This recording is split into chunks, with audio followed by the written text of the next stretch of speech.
So they made very subtle changes on the outside of the car, but man, as a mid-cycle refresh, did it not help it look better. This is actually the car that started the channel, one of the first press cars I had, but in the last generation, one before the mid-cycle refresh.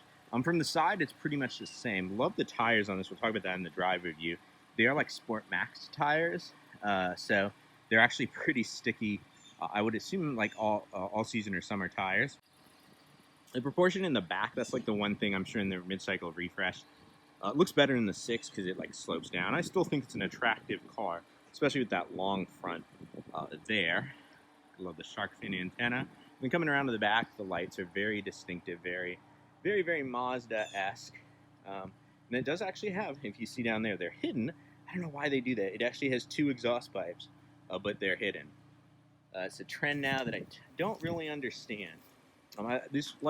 Honestly though, what I would love to see on this guy, I'll tell you at the end of the video, that would make this car almost perfect and honestly like a real BMW competitor. Interior is the big difference from this one in the last generation, where on the mid-cycle refresh, man, it went from okay to this is pretty nice. This is like a baby Mazda 6 inside. Love the steering wheel. Love how you can tell Mazda actually kind of is sport-oriented, how they put the tack in the middle, and then the speed just right down there. This one does have the head-up display as well. The telematics system, it doesn't have CarPlay. It's pretty utilitarian, but everything on there works well and responsively and quickly. So, if they added CarPlay and a bigger screen, which I'm sure they will in the next generation, it's a good system. I really like the redesign on this. These gauges look super nice. This one does have a heated steering wheel as well as heated seats on there. And then, the console, they switched to the electronic parking brake, which opened up, space for cup holders in here, which I thought were removable.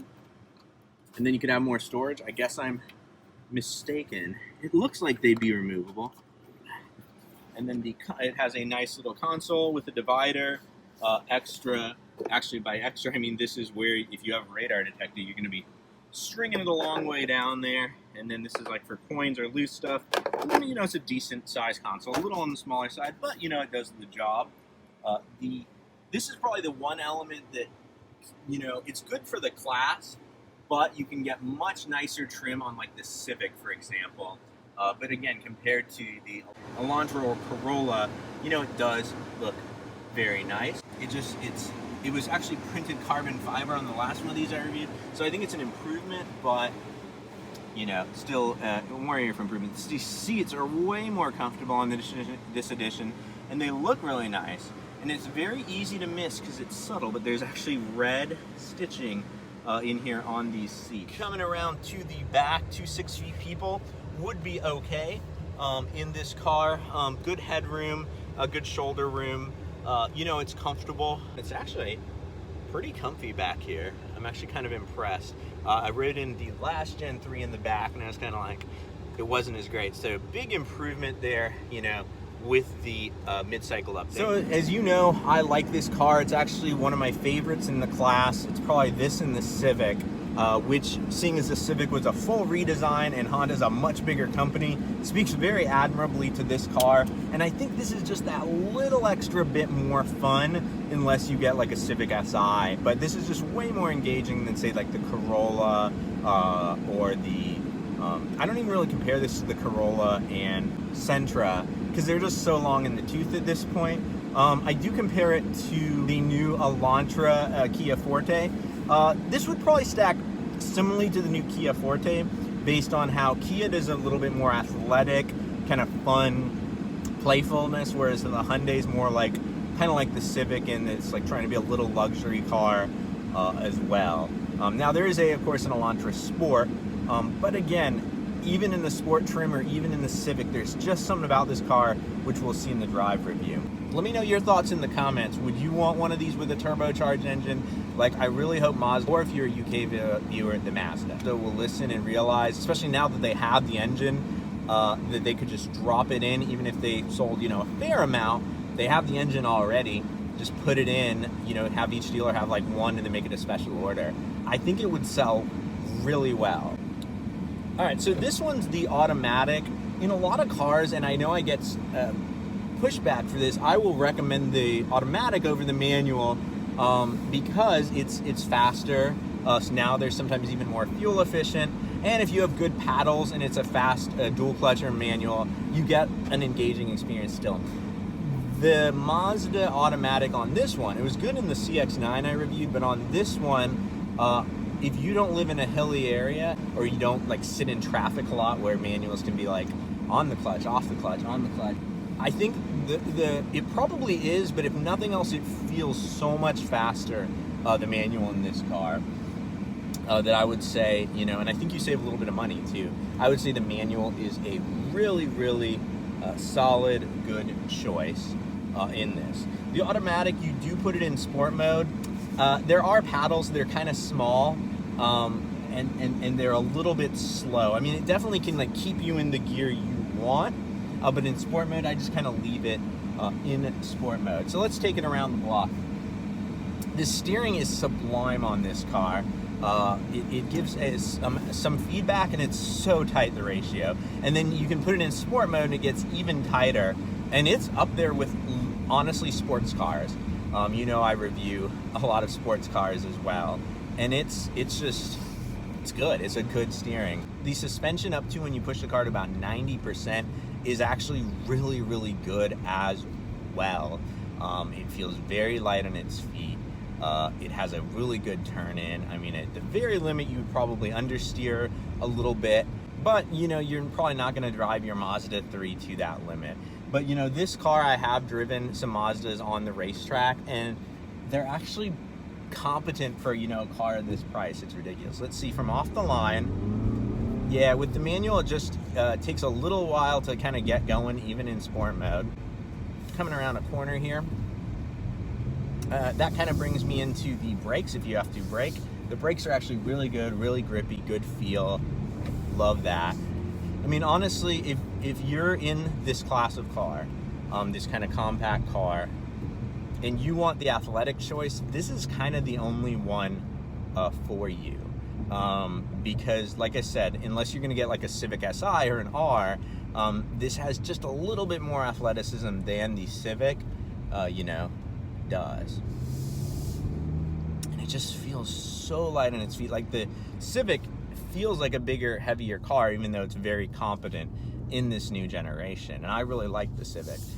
So let me take a second to kind of run down this class. If you want kind of like a baby luxury car, I think right now, and of course, they're you know, as of 2017, 2018 models, the Elantra offers you, you know, quite a bit in that way. If you want kind of the best all-arounder, it would be the Civic, because it's a little bit, tiny bit more sophisticated than this car. I wouldn't recommend it necessarily over this car, but I would say like you should drive both and see like which one, you know, excites you more, makes you happier. But if you want the true athletic choice, sporty choice, fun choice in this class, that's where the Mazda 3 is just so hard to beat. You know, they're saying used to be zoom zoom and it's now driving matters. And I resonate more with their driving matters slogan because so many car companies, you know, kind of forget that. Sport model sometimes just means now the cheaper trim, or in like an SUV, it just means, hey, we made it smaller. Companies are forgetting that people like to have fun and kind of, you know, drive their cars in this age of autonomy and stuff like that. Speaking of, this car does now have quite a bit of features in that way as well. It has blind spot monitoring, rear cross traffic alert. It has a lane keeping assistance function where it'll help nudge you, you know, back in your lane. You can get smart cruise control. So it's got all the, you know, the tech is now there as well. Mazda, for a small company, has done insanely well, you know, keeping up with that. What Mazda does with so little, they do so much. So final conclusion, would I buy this car with my own money? If they had a sport trim, you know, one with like a limited slip diff or something like that, or even just honestly a bigger engine. This has the 2.5, this one, which is the bigger engine, but it's still, it's you know, it's okay performance, but you wouldn't say, oh wow, this is really fast. You'd say, yeah, it's pretty quick. Unless I was getting the turbocharged Civic is definitely a little better engine-wise, but then this one is definitely better driving dynamics wise. I think It's really going to depend, do you like the Civic style better? But it now gives you a very comfortable, luxurious car, and it gives you a fun, sporty car. I'd probably skip the Bose stereo. The bass is actually really good on it, as an aside. And some of the Bose stereos have like mid and high range. This one, honestly, I'd want to go swap the two tweeters out there, just because there is no really high range. I don't know if Bose switched those out. I know on some Bose systems, when I've seen the cars taken apart, it's still the OEM like tweeter in certain locations or speaker, and then they just add more speakers on top of that and add a better amplifier, etc. So honestly, if you don't get the Bose speaker, you could just add some tweeters in the dash and a subwoofer and have a better stereo.